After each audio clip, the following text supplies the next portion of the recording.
रविवार का व्रत सूर्य देव को समर्पित होता है। इस व्रत को करने से व्यक्ति के जीवन में सुख समृद्धि, स्वास्थ्य लाभ और मान सम्मान की प्राप्ति होती है।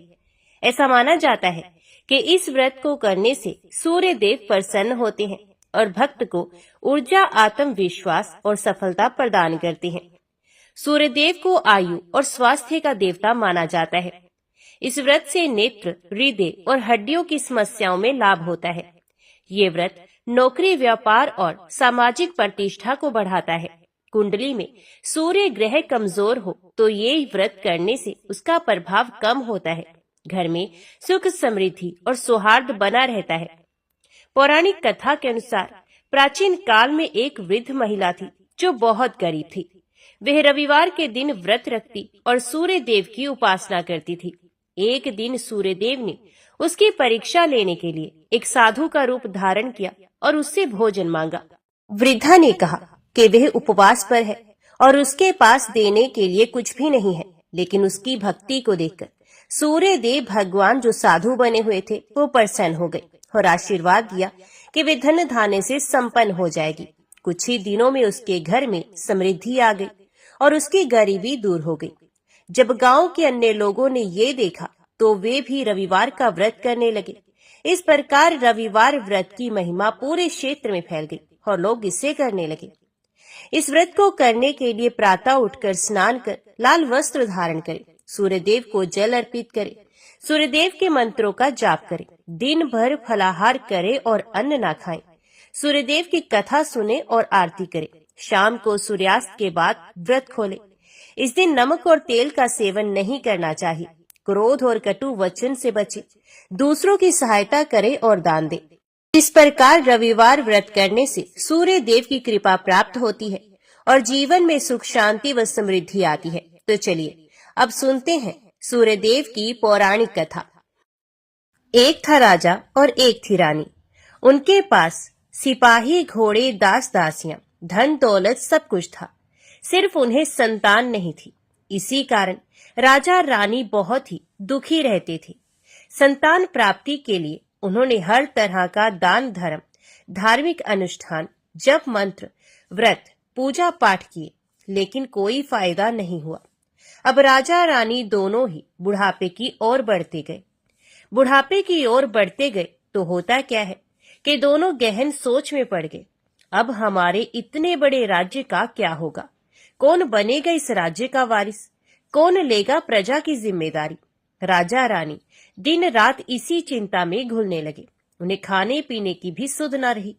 तो एक सुबह होता क्या है कि राजा के दरबार में एक साधु आता है। तो दासी रानी को इत्तला करती है। तब वे दासी से कहती है, ये मेरा अंतिम दान धर्म है, इसके बाद मैं अपने हाथों से कोई भी दान धर्म नहीं करूंगी। रानी चावल भरा साज हाथ में लेकर बाहर आती है और साधु की झोली में भिक्षा डालने के लिए आगे बढ़ती है। तो उसके चेहरे पर छाई उदासी साधु की दृष्टि में आ जाती है और वे उससे पूछता है, रानी साहबा क्या हुआ है, आप इतनी उदास क्यों है?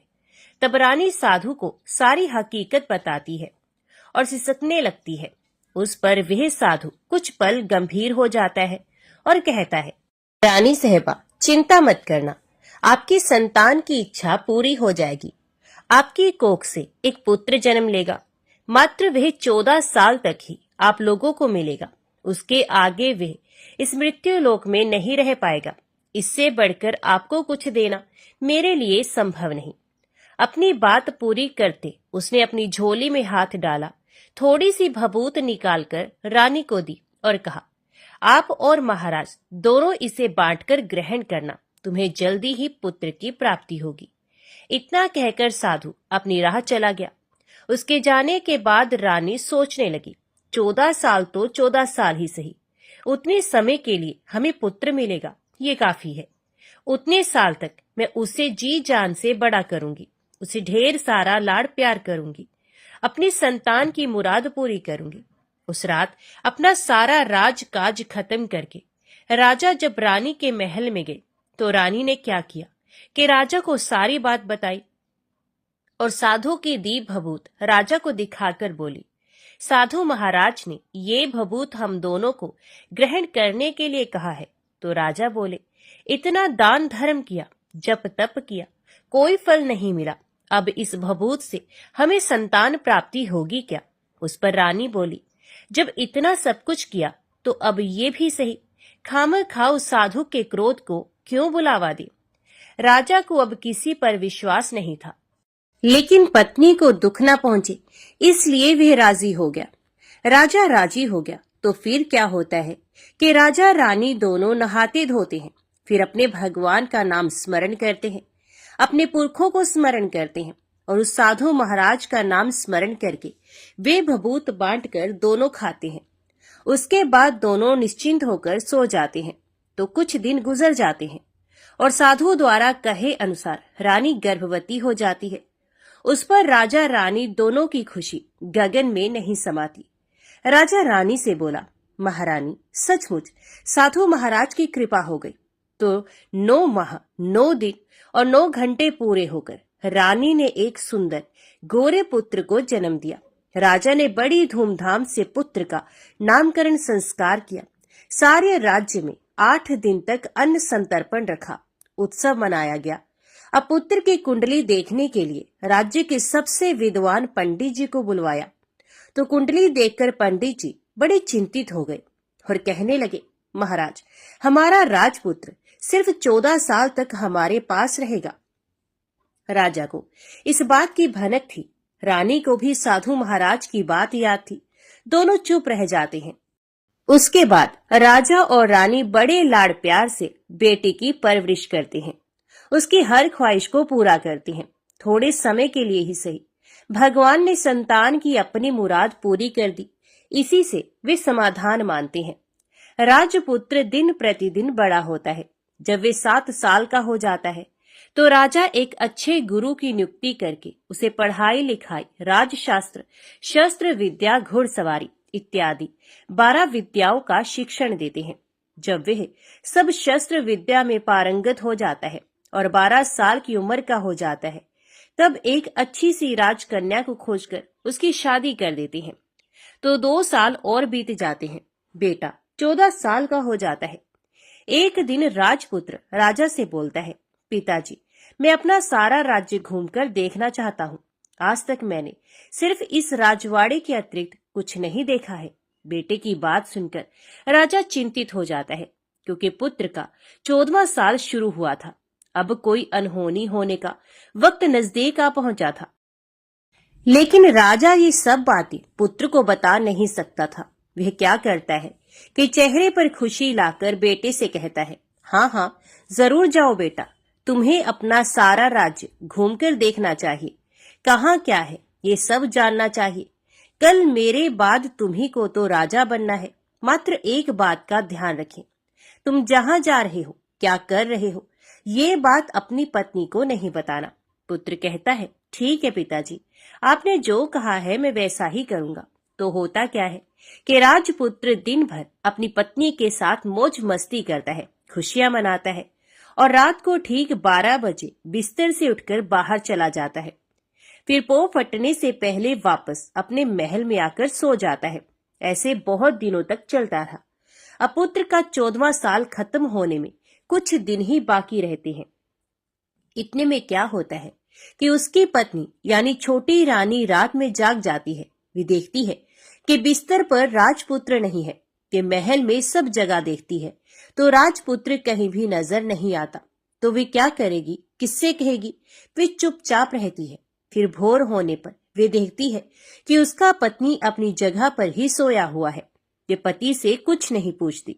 लेकिन दूसरी रात भी वैसे ही होता है, तीसरी रात, चौथी रात, ऐसे बहुत दिन तक चलता है। रानी बहुत ही चिंतित हो जाती है। पति रात को जाता कहाँ है, किससे मिलने जाता है? उसको मन में ढेर सारे सवाल उठते हैं, लेकिन उसे पूछने में उसे डर लगता है। शायद पति गुस्सा कर बैठे। सास ससुर से पूछने के बारे में सोचा तो उसकी कुल मर्यादा बीच में आ जाती है। तो इस तरह मन ही मन वे कुड़ती रहती है। इस हालत में उसे खाने पीने में भी दिलचस्पी नहीं होती। वे दुबली पतली हो जाती है। तो उस राज्य में फूल बेचने वाली एक बूढ़ी मालिन थी। वे हमेशा छोटी रानी को फूल देने के लिए उसके महल में आती थी। उस बुढ़िया का ध्यान छोटी रानी पर जाता है। वे उससे पूछती है, बेटी, तुम्हें किस बात का दुख है? तुम इस तरह सूख कर कांटा क्यों बनी हो? उस पर रानी कहती है, क्या बताऊं तुम्हें अम्मा, तुम्हारा राजपुत्र हर रात बिस्तर पर से उठकर कहीं चला जाता है और सुबह भोर होते ही वापस आकर सो जाता है। वे कहाँ जाता है? प्रेमिका से मिलने जाता है क्या? ये सोच सोचकर मैं अन्न जल ग्रहण नहीं कर पाती और सूख सूख कर इस तरह कांटा बन गई हूँ। बुढ़िया सब बात सुनकर उसे एक उपाय बताती है। तो बेटी ऐसा करना, आज रात तुम सोना मत, उसके पीछे जाकर देखना कि वे कहाँ जाता है, क्या करता है। उसकी अच्छी तरह से पहरेदारी करना। पर मुझे नींद आ गई तो? तुम्हें नींद ना आए इसलिए एक काम करना, अपने बाएं हाथ की उंगली में एक जख्म करना, उस पर थोड़ी सी मिर्च छिड़कना।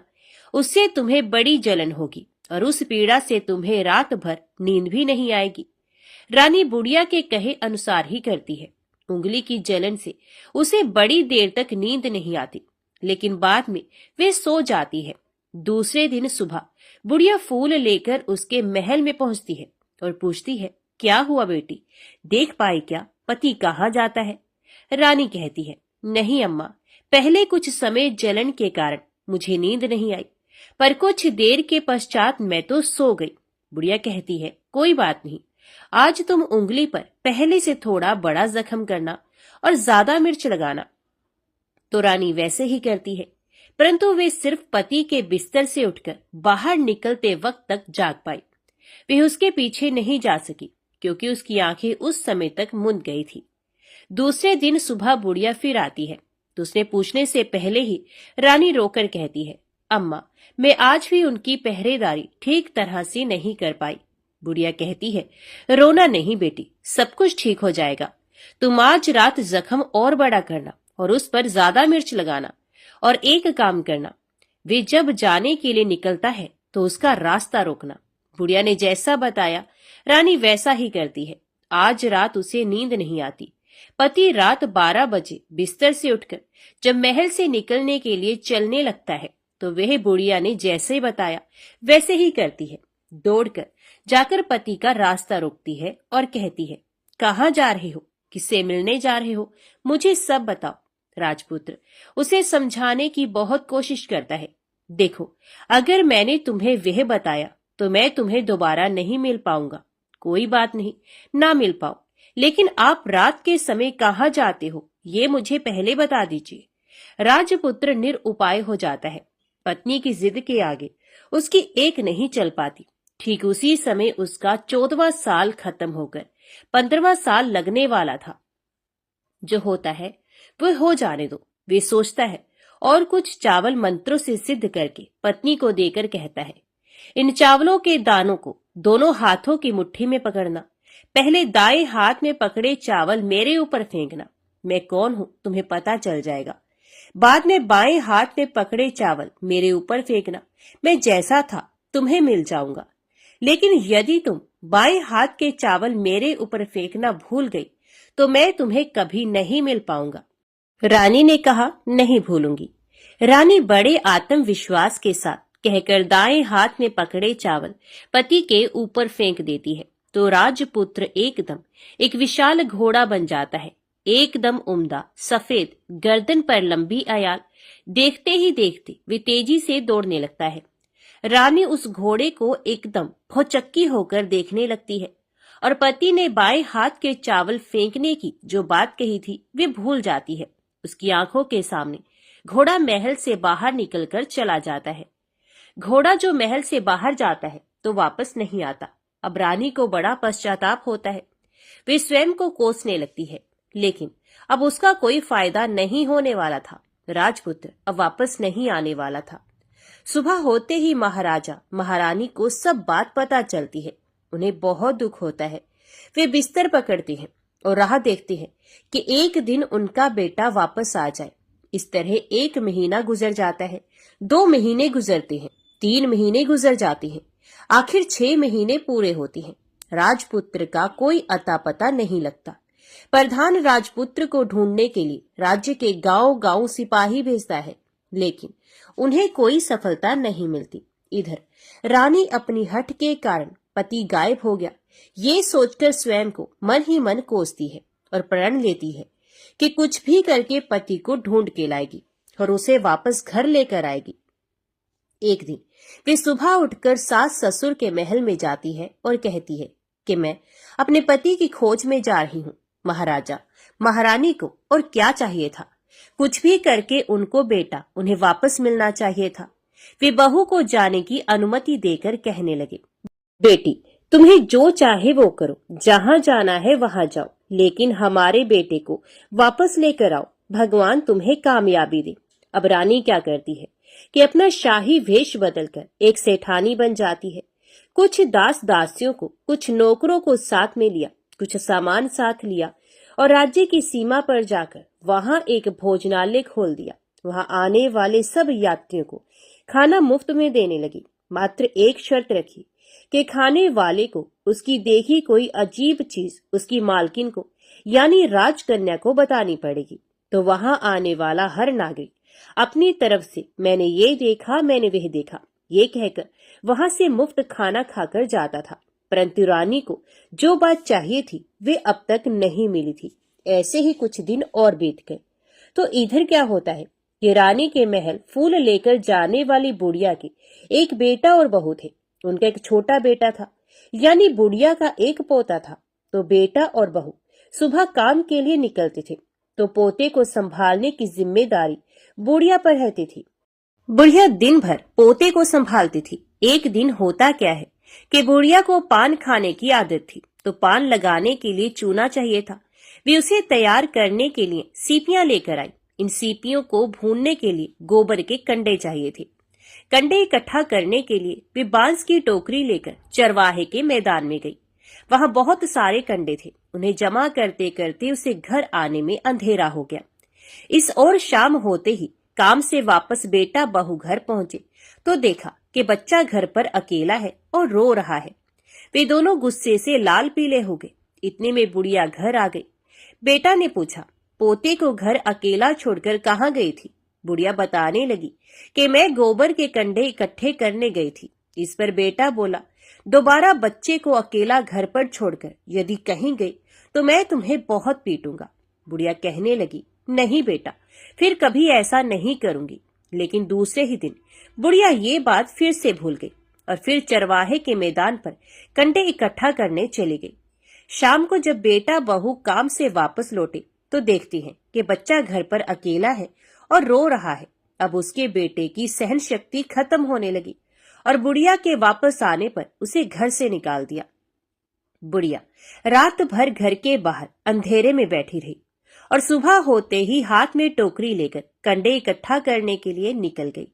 उस दिन उस पर कंडे इकट्ठे करने का मानो पागलपन सवार था। कंडे इकट्ठे करते करते कब अंधेरा छा गया उसे मालूम ही नहीं चला। उसे जब ध्यान आया तो गांव का रास्ता भी ठीक तरह से दिखाई नहीं दे रहा था।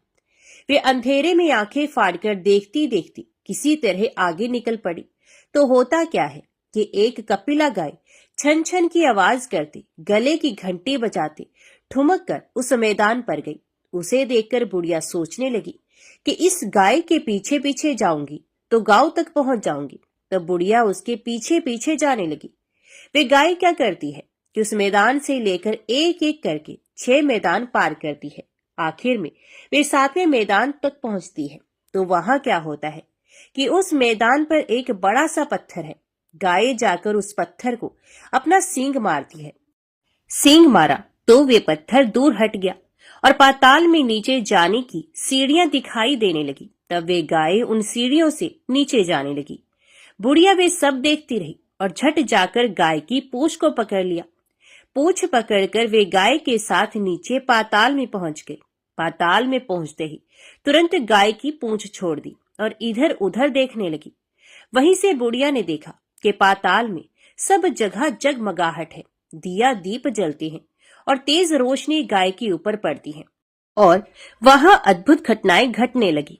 गाय के नीचे जाते ही उसके गले में अपने आप सांकल पड़ गई और छमछम करके कोई दुधाड़ी में गाय का दूध दुहाने लगी।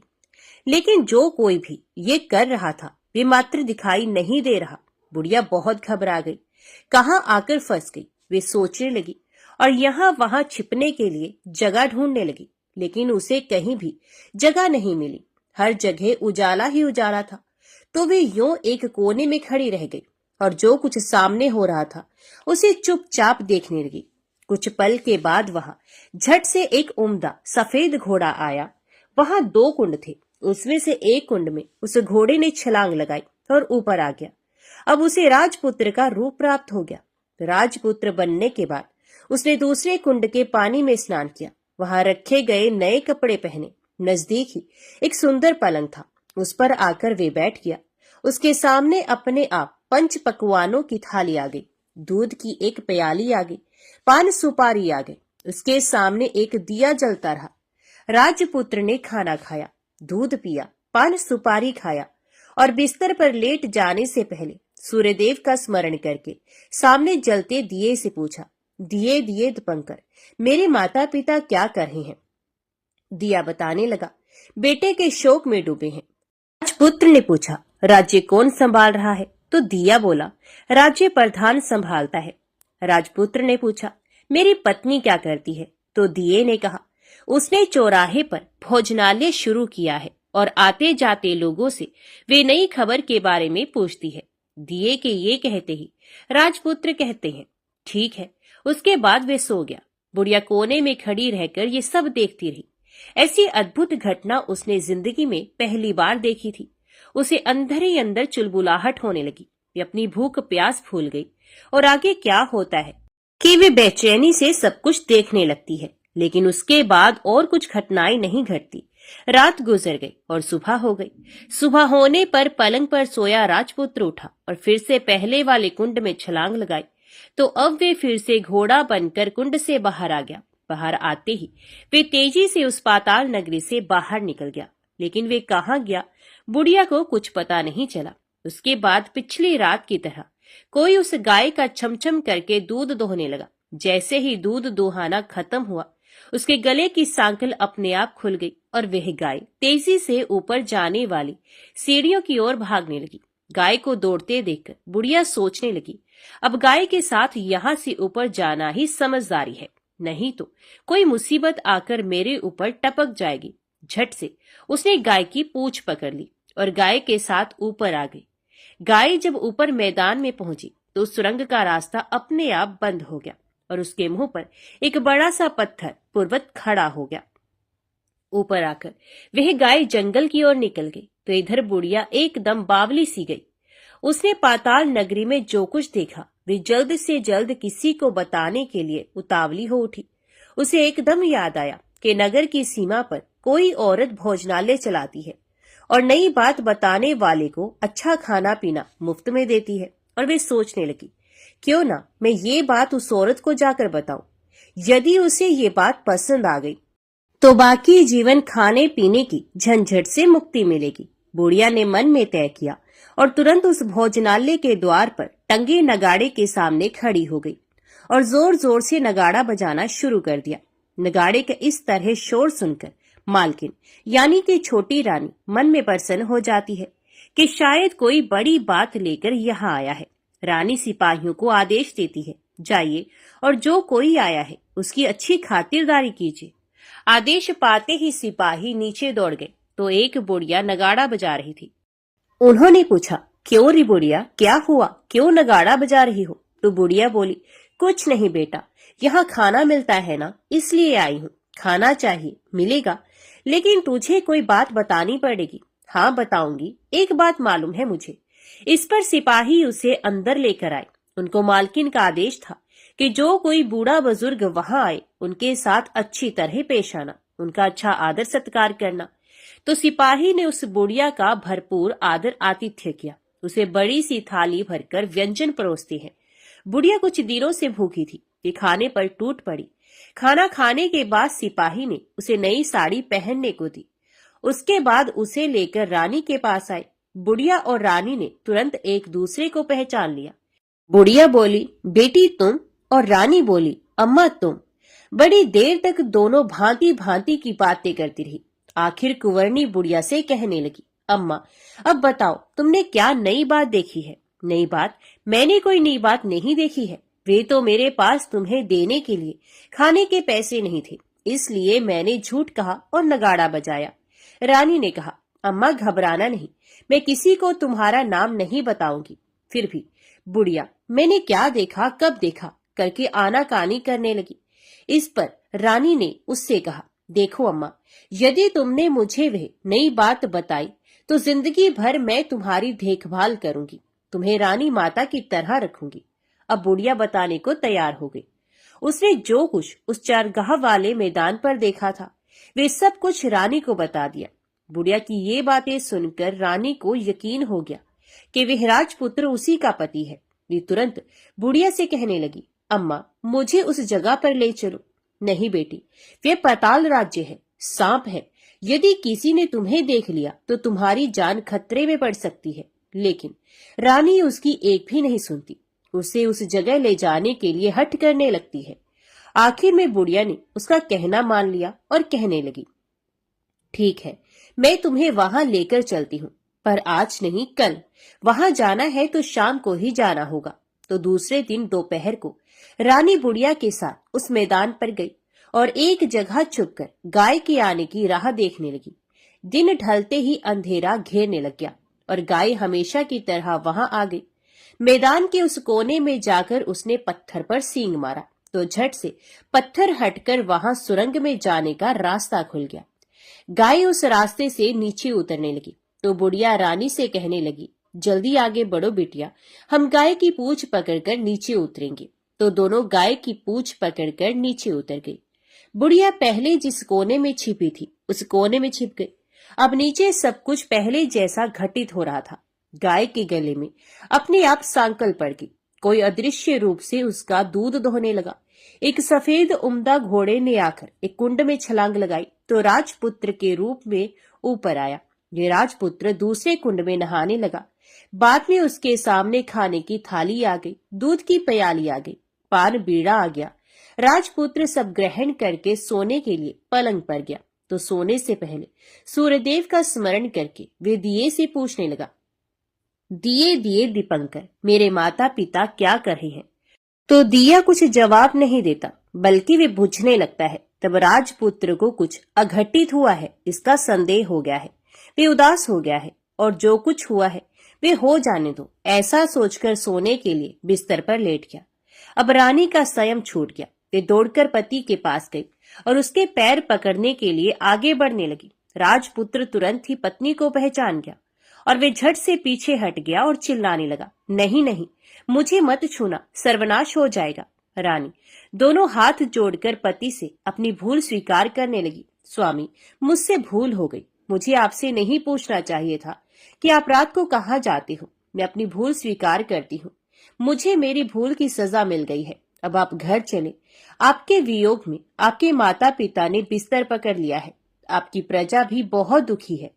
उस पर राजपुत्र कहने लगा, वही तो, एक बार तुम गलती कर बैठी हो, अब दोबारा मत करना, नहीं तो अब मैं तुम्हें जो दिख रहा हूँ वे भी नहीं दिखूंगा। रानी अब विलाप करने लगी, जोर जोर से जमीन पर सर पटकने लगी।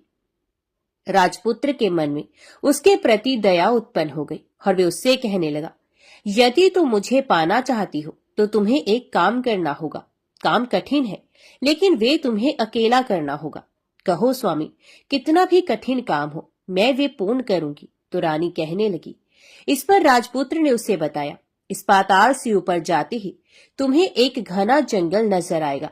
ऐसे 6 जंगल पार करने के पश्चात 7वां जंगल मिलेगा। वे जंगल सबसे घना है। उस जंगल में बीचों बीच एक पीपल का पेड़ है। उसके आसपास की जगह पत्ते, फंदे, जटाएं, कांटे इत्यादि से ढक चुकी है। वहां बाघ, शेर, भालू, सांप सभी धमा चौकड़ी बैठती है। तुम्हें उन सबको भगाकर वे जगह साफ करनी है। उसकी गोबर से लिताई करके पवित्र बनाना है, रंगोली से सजाना है। उसके बाद वहां धूप, कपूर, अगरबत्ती जलानी है। फूल, कुमकुम से पेड़ के तने की पूजा करनी है। दूध, दही से बने चावल का भोग चढ़ाना है। ये सब तुम्हें दोपहर को 12 बजने के पहले करना है। 12 बजने के समय तुम्हें उस जगह पर बैठकर सूर्य भगवान का ध्यान करना है। ठीक 12 बजे सूर्य भगवान का रथ वहां उतरेगा। वे सब देखकर खुश हो जाएंगे और कहेंगे, जिस किसी ने ये सब किया है उसे मैं मनचाहा फल दूंगा। तो तुम सामने जाकर उसके रथ का दाहिना घोड़ा मांगना, मैं तुम्हें मिल जाऊंगा। इतनी बात कहकर राजपुत्र अपने पलंग पर सो गया और छोटी रानी भोर होने की राह देखने लगी। भोर होते ही वे बुढ़िया के साथ गाय की पूंछ पकड़कर ऊपर आ गई। ऊपर आने के बाद वे बुढ़िया से कहने लगी, अम्मा, अब मैं अकेले ही आगे जाऊंगी, तुम भोजनालय वापस जाओ। वह जंगल में जाकर राजपुत्र की बताई जगह ढूंढने लगी और स्वयं आरी से वह जगह साफ कर दी। बाद में राजपुत्र ने जैसे बताया वैसे लिपाई पोताई करके वापस आ गई। दूसरे दिन पो फटने से पहले उठी और जंगल में उस जगह पहुंची। वहां जाकर इत्र गुलाब का पानी छिड़कर वे जगह सुगंधित की, धूप अगरबत्ती जलाकर उसे पवित्र किया और पूजा की। सब सामग्री वहां तैयार रखकर सूर्य भगवान का ध्यान करने बैठ गई। जैसा कि पति ने बताया था, दोपहर को ठीक 12 बजे सूर्य भगवान का रथ उस पीपल के पेड़ पर आकर रुका है। सूर्य भगवान ने जब रथ से नीचे देखा तो सुगंधित वातावरण देखकर वे बहुत प्रसन्न हुए। फिर वे बोले, जिस किसी ने ये काम किया है वे यहाँ आकर आज मुझसे कुछ भी मांगे, मैं उसे दे दूंगा।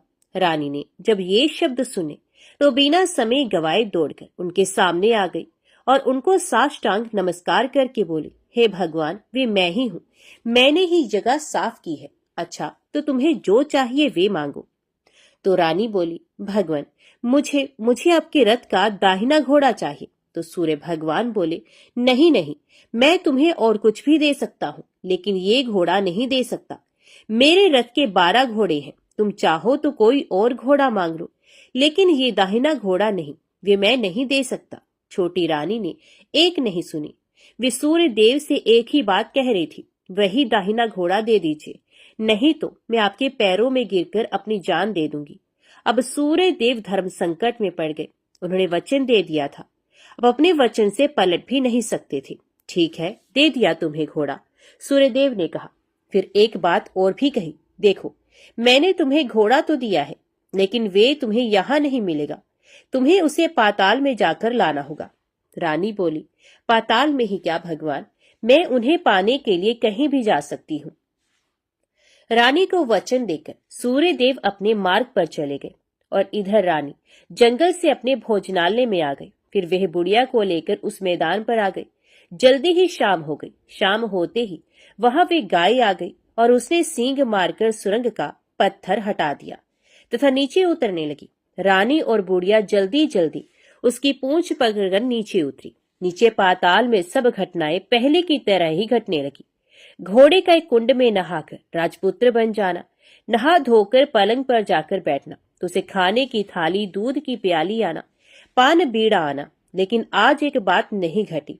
आज 2-2 थाली, 2-2 दूध की प्याली, 2-2 पान बीड़े उसके सामने आए। ये कुछ नहीं बोला। अपने हिस्से की थाली खाकर, दूध पीकर और पान बीड़ा चबाकर वे सोने चला गया और हमेशा की तरह दिए से पूछने लगा, दिए दिए दीपंकर, मेरे माता पिता क्या करते हैं?